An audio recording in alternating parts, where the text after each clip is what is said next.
Why do so many people reach success and then fail? Well, one of the big reasons is we think success is a one-way street. So we do everything that leads up to success, but then we get there, we figure we made it, we sit back in our comfort zone, and we actually stop doing everything that made us successful. And it doesn't take long to go downhill. And I can tell you this happens because it happened to me.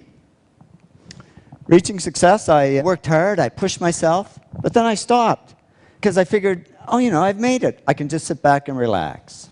Reaching success, I always tried to improve and do good work, but then I stopped because I figured, hey, I'm good enough. I don't need to improve anymore.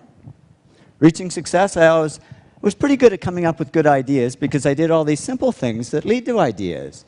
But then I stopped because I figured I was this hotshot guy and I shouldn't have to work at ideas. They should just come like magic. And the only thing that came was creative block. I couldn't come up with any ideas.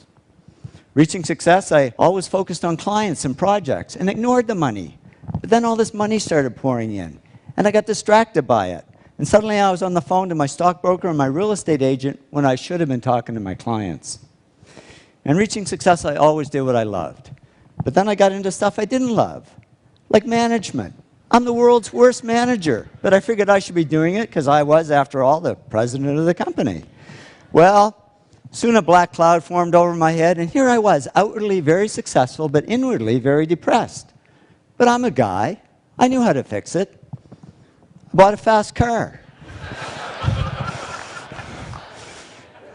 It didn't help. I was faster, but just as depressed. So I went to my doctor. I said, Doc, I can buy anything I want, but I'm not happy. I'm depressed. It's true what they say, and I didn't believe it until it happened to me, but money can't buy happiness. He said, no, but it can buy Prozac. And he put me on antidepressants. And yeah, the black cloud faded a little bit, but so did all the work, because I was just floating along. I couldn't care less if clients ever called. And clients didn't call, because they could see I was no longer serving them, I was only serving myself. So they took their money and their projects to others who would serve them better. Well, it didn't take long for business to drop like a rock. My partner and I, Tom, we had to let all our employees go. It was down to just the two of us, and we were about to go under. And that was great, because with no employees, there was nobody for me to manage.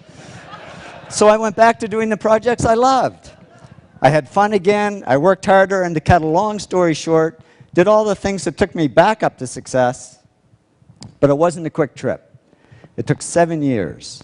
But in the end, business grew bigger than ever. And when I went back to following these 8 principles, the black cloud over my head disappeared altogether. And I woke up one day and I said, I don't need Prozac anymore. And I threw it away and haven't needed it since. I learned that success isn't a one-way street. It doesn't look like this. It really looks more like this. It's a continuous journey. And if we want to avoid success to failure syndrome, we just keep following these 8 principles, because that's not only how we achieve success, it's how we sustain it. So here's to your continued success. Thank you very much.